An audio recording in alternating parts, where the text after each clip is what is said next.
gue gak pernah kepikiran bakal ngalamin hal yang bikin gue trauma sama rumah sakit. Selama ini, rumah sakit buat gue ya cuma tempat orang sakit dirawat. Gak ada yang perlu ditakutin. Tapi, kejadian beberapa tahun lalu bikin gue mikir 2 kali.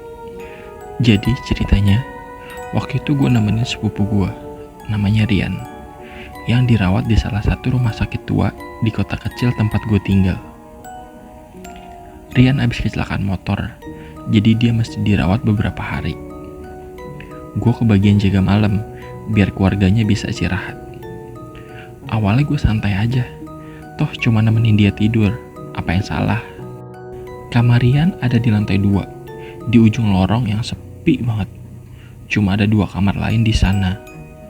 Tapi kayaknya gak ada pasiennya, soalnya gue gak pernah lihat orang keluar masuk. Lampunya juga redup, dan lorong itu berbau khas rumah sakit yang dingin dan gak enak.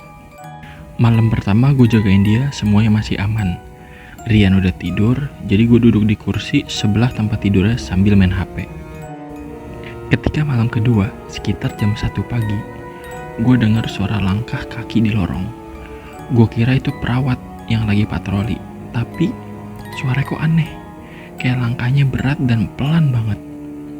Gue penasaran, akhirnya gue keluar kamar buat lihat siapa itu.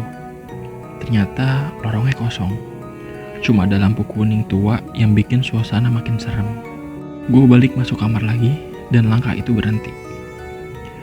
Gue coba ngebujuk diri sendiri kalau mungkin itu cuma suara dari lantai atas. Tapi sekitar setengah jam kemudian, gue dengar suara kursi roda.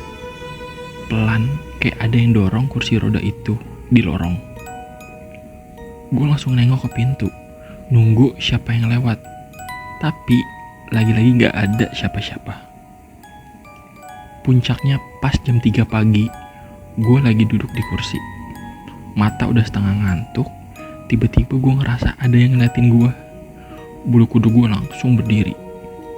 Gue ngelirik ke arah pintu dan gue lihat ada bayangan hitam berdiri di luar kamar, tepat di depan pintu kaca yang sebagian buram.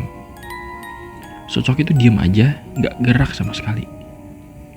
Gue kaku, gue cuma bisa duduk sambil nafas. Setelah beberapa detik, yang rasanya kayak sejam, bayangan itu ngilang. Gue langsung berdiri buat ngecek keluar, tapi lorong masih kosong, sama kayak sebelumnya. Pas gue balik ke kamar, Rian tiba-tiba kebangun.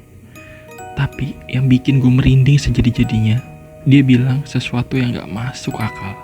Barusan gue mimpi, ada ibu-ibu pakai baju putih masuk kamar ini. Dia berdiri di samping tempat tidur gue, senyum-senyum serem banget. Gue gak tahu mau jawab apa. Gue cuma bilang, dia mungkin lagi kebawa mimpi gara-gara efek obat. Tapi gue tahu banget, apa yang dia ceritain sama persis kayak bayangan yang gue lihat di luar tadi. Pagi harinya, gue cerita ke perawat yang datang ngecek kondisi Rian. Wajahnya berubah, tapi dia gak bilang apa-apa. Setelah gue desak, akhirnya dia cerita.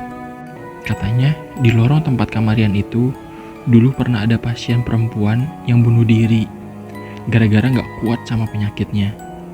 Sejak itu, banyak kejadian aneh yang dialamin pasien dan perawat. Dengar itu, gue cuma bisa merinding. Untungnya, Rian cuma perlu dirawat 1 hari lagi, jadi malam itu gue gak perlu balik jagain dia.